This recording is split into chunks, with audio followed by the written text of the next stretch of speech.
작성한 보고서에도 많은 걸로 나오지만은 그뿐만 아니라 다른 기록을 보더라도 매독이 아주 흔했습니다. 매독이란 병은 서양에서 1400년대 말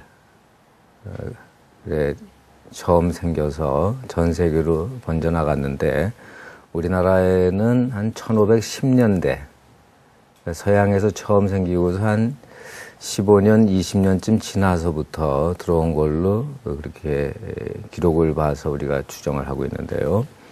당시에는 마땅한 치료 방법이 없고 치료약도 없었던 시절이지요. 나름대로 뭔가 치료는 했지만 거의 효과가 없었을 거로 생각하고 따라서 치료도 안 되고 예방하는 방법을 방지하는 방법도 거의 없었기 때문에 굉장히 만연했을 걸로 생각을 합니다.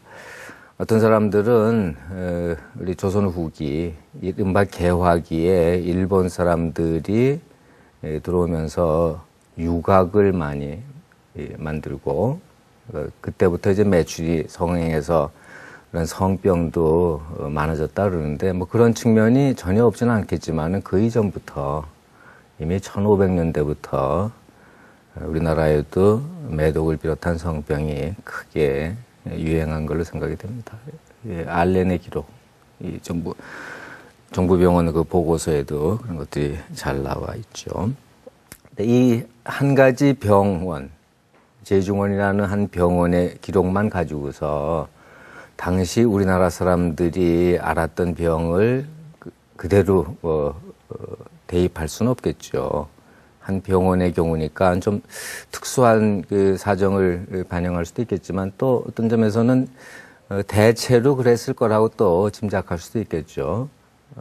앞으로 이거 말고 다른 자료들이 더 발굴이 되면은 좀 더 자세하고 구체적인 상황을 우리가 파악할 수는 있겠지만 일단은 이 자료 외에는 거의 없습니다. 또 한 가지 자료는 부산에 있던 재생의원이라는 곳에서 활동하던 일본인 의사, 일본 군의가 아니었습니다. 고이케라는 사람이 기림의사라는 그런 자신이 그 병원에서 진료하고 활동한 것을 정리한 기록이 있는데 거기에도 자신이 진료했던 조선인 환자, 또 일본인 환자에 대한 그런 그 질병 기록이 있습니다. 근데 이 알렌과 헤론이 남긴 기록보다는 좀 상세하지 못한데 그런 자료도 이제 보면은 대체로 이런 소화기계 질병, 또 매독 같은 또 발열성 질병, 그 중엔 말라리아도 일부 포함되어 있죠. 이런 것들이 많았던 것은 짐작할 수 있습니다. 알렌 헤론의 보고서를 보면은 종양이라는 게 등장을 하죠. 145명 환자고 전체 환자 중에 1% 남짓. 이 종양 환자 중에서는 양성 종양도 있고 악성 종양도 있는데 분명히 악성 종양이라고 우리가 판단할 수 있는 것들이 몇 케이스는 있습니다.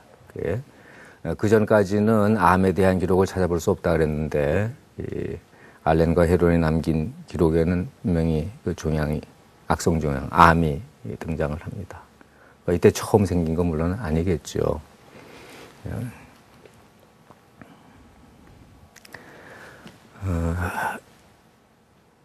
조선시대에도 그렇고 또 조선시대 말기에 해당되는 개화기에도 가장 큰 문제가 된 건 역시 전염병, 감염성 질환입니다.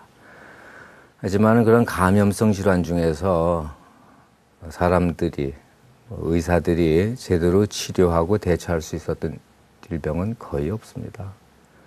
그건 뭐 동서를 막론하고요. 지난 시간에 얘기했지만은 전염병, 감염성 질병에 대해서 효과적인 치료제라고 얘기하는 항생제가 나온 것은 1940년대지요. 그 전에 몇 가지 백신이 나와서 예방주사가 나와서 몇 가지 그 전염병에 대해서 대처는 했지만은 되게 1890년대, 1900년대부터 그런 대처가 나오게 됩니다. 그 전에 있었던 예방주사는 우두죠, 우두.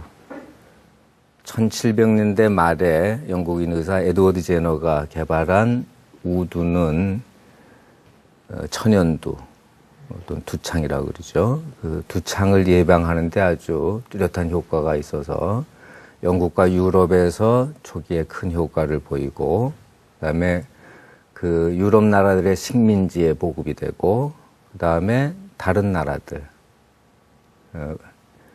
이 아시아로 치면은 중국이나 일본이나 우리나라에도 그게 보급이 되고, 우리나라에서는 1870년대부터 지석영을 비롯한 몇몇 사람들이 보급을 시작하고, 1885년부터는 조선 정부가 국가 사업으로 우두를 사람들에게 접종을 했다고 지난 시간에 한번 얘기를 했었죠. 근데 여기 보이는 책자는 그런 그 활동에 가장 공이 컸던 사람 가운데 한 사람인 지석영이 쓴 우두신설이라는 책의 표지고, 또 그 책의 앞머리에 나오는 서문입니다. 김홍집, 또 이도재라는 사람이 썼 그 서문인데요. 여기를 보면은 이 우두란 것이 굉장히 효과가 좋은 것이다. 그러니까 빨리 사람들에게 보급해야 되고, 사람들도 그 효과에 대해서 잘 인식을 해서 국가에서 펼치는 사업에 협조를 해야 된다. 그런 게 들어 있습니다. 우리 조선 정부도 그렇고 다른 일본이나 중국에서도 우두를 보급하는 것을 굉장히 열심히 했는데요. 당시에 두창이 큰 문제였기 때문에 그랬기도 하고, 또 다른 전염병에 대해서는 별로 할 수 있는 방법이 없었던 시절입니다. 가장 확실한 우두를 보급해서 가장 무서운 전염병인 두창에 대해서 대책을 세우겠다는 그런 거지요. 이 시절에도 우리가 이제 처음 근대의학을 도입하기 시작하면서 나름대로, 정부는 정부대로, 또 민간인들은 민간인 나름대로 이런 대처를 갖다 했었던 겁니다. 뭐 속수무책으로 손 놓고 있었던 건 결코 아닙니다. 정부에서 우두 사업을 본격적으로 실시하면서 그런 접종을 담당할 우두 의사들을 양성을 했습니다. 우두만 전문적으로 접종을 하는 그런 의사예요. 그래서 우두 의사들에게 이런 졸업장을 주고, 이런 졸업장을 가진 사람만이 우두를 접종할 수 있도록, 일종의 면허장과 비슷한 것이죠. 근대 이전 시대에는 사실 면허 제도라는 게 없었습니다. 누구든지 의사 행세를 할 수가 있었어요. 근데